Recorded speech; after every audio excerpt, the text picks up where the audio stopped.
Assalamualaikum warahmatullahi wabarakatuh. Halo semuanya, perkenalkan nama saya Cecilia Putri Oktaviani, NPM 22042010193. Di sini saya akan menjelaskan tentang ukuran daur kehidupan dan perkembangan organisasi, salah satu materi teori organisasi dan administrasi. Ukuran organisasi adalah pembahasan mengenai besar kecilnya suatu organisasi serta apa dan bagaimana dampaknya terhadap pengelolaan organisasi tersebut. Organisasi itu sendiri jika dilihat secara langsung, kita bisa mengetahui dan membedakan mana yang perusahaan berukuran besar, sedang, menengah, atau kecil. Nah, menurut Robbins terdapat 3 persoalan ukuran organisasi. Yang pertama, tidak semua anggota organisasi itu bersifat tetap atau permanen. Banyak organisasi dewasa ini mempekerjakan orang-orang secara kontrak. Artinya mereka dihitung sebagai anggota organisasi hanya untuk periode tertentu. Selain itu, banyak juga karyawan yang melakukan kerja part-time. Yang kedua, terkait dengan dampak-dampak ukuran organisasi terhadap pengelolaan persoalan lain yang perlu dicermati. Skala besar kecilnya ukuran suatu organisasi ternyata bisa berbeda sekali antara satu bidang industri dengan bidang industri yang lain. Yang ketiga, efisiensi dan kemampuan masing-masing anggota yang bekerja dalam satu organisasi. Karakteristik struktural organisasi ada 3: kompleksitas struktur, formalisasi, sentralisasi. Yang pertama, terdapat kompleksitas struktur. Kompleksitas struktur sendiri dibagi menjadi 3: diferensiasi horizontal, diferensiasi vertikal, dan diferensiasi spasial.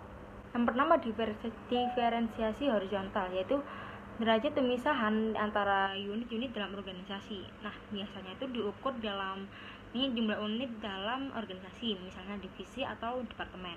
Yang kedua, diferensiasi vertikal, yaitu kedalaman hierarki organisasi. Nah, biasanya itu diukur dari jumlah level organisasi.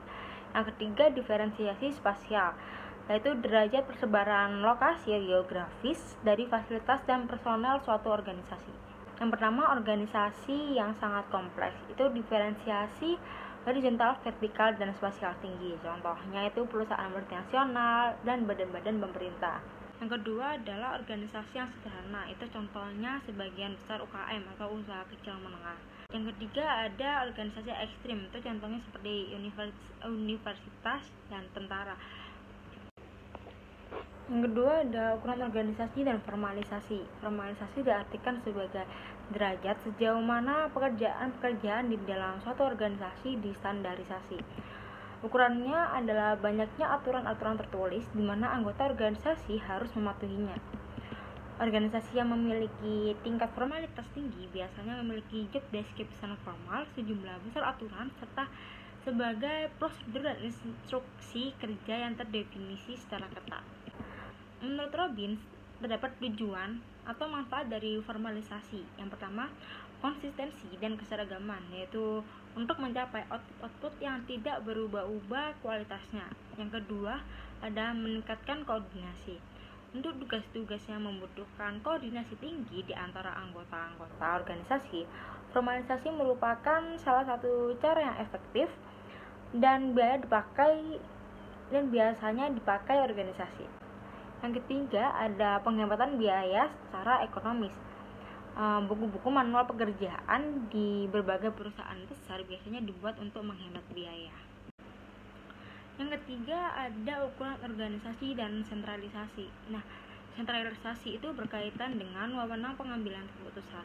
Jika wewenang pengambilan keputusan terkonsentrasi di pucuk pimpinan atau lapisan atas organisasi, maka organisasi tersebut disebut sentralistis. Nah, jika sebaliknya, di mana wewenang pengambilan keputusan tersebar di lapisan bawah, maka organisasi tersebut disebut desentralistis.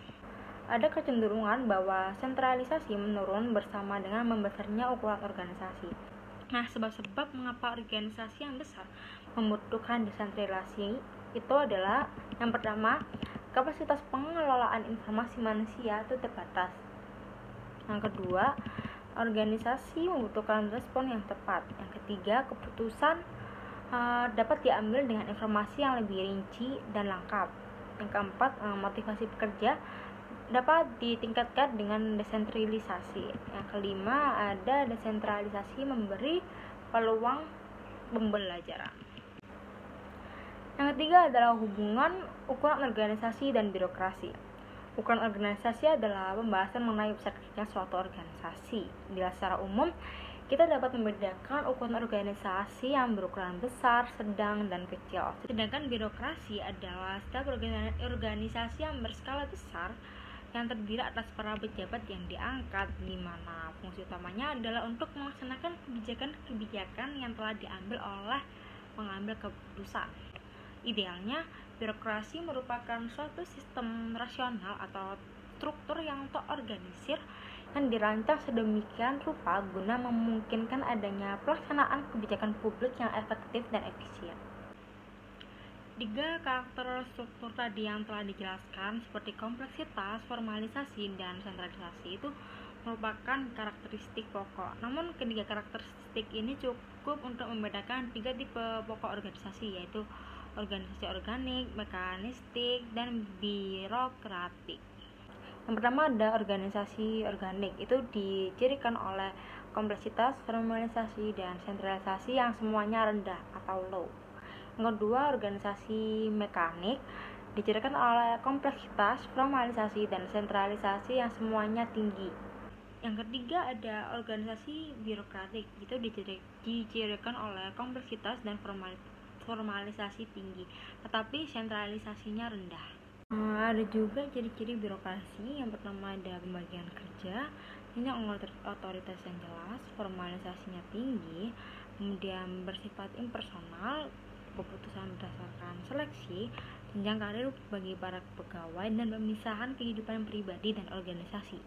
Tetapi birokrasi juga memiliki kelemahan. Yang pertama yaitu penghinaan tujuan, terus penerapan aturan secara berlebihan, kemudian keterasingan pegawai, kemudian ada pemusatan kekuasaan, dan yang terakhir keluhan pengguna.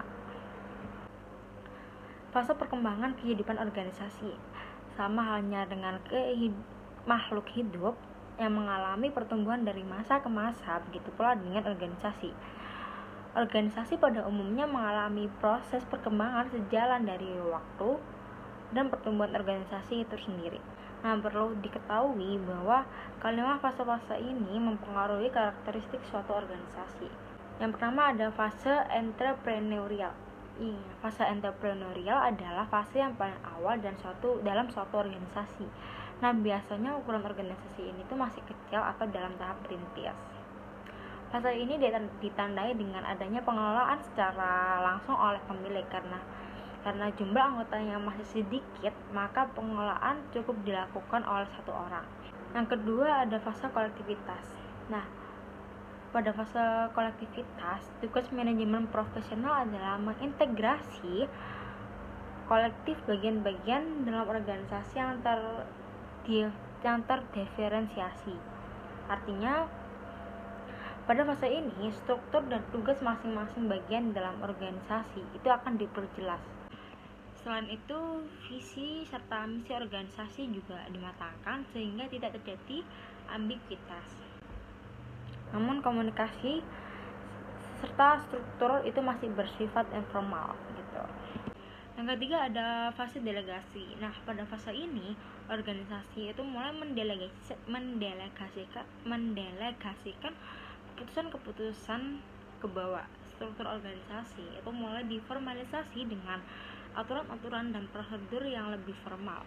Tujuan dari adanya prosedur dan aturan-aturan ini yaitu sebagai stabilitas dan efisiensi organisasi. Yang keempat ada fase formalisasi. Pada fase ini, sistem perencanaan, akunting, informasi, dan pelaporan formal mulai diterapkan. Artinya, sistem birokrasi mulai diterapkan pada fase ini. Dengan melakukan standarisasi, maka aktivitas dapat terkontrol dan terpantau. Yang kelima ada fase kolaborasi. Fase ini tuh organisasi mencoba mengatasi cara kerja birokrasi yang terlalu rasional dan impersonal dengan mengembangkan kerja tim. Sekian penjelasan dari saya. Mohon maaf jika ada kesalahan kata yang saya ucapkan. Terima kasih. Wassalamualaikum warahmatullahi wabarakatuh.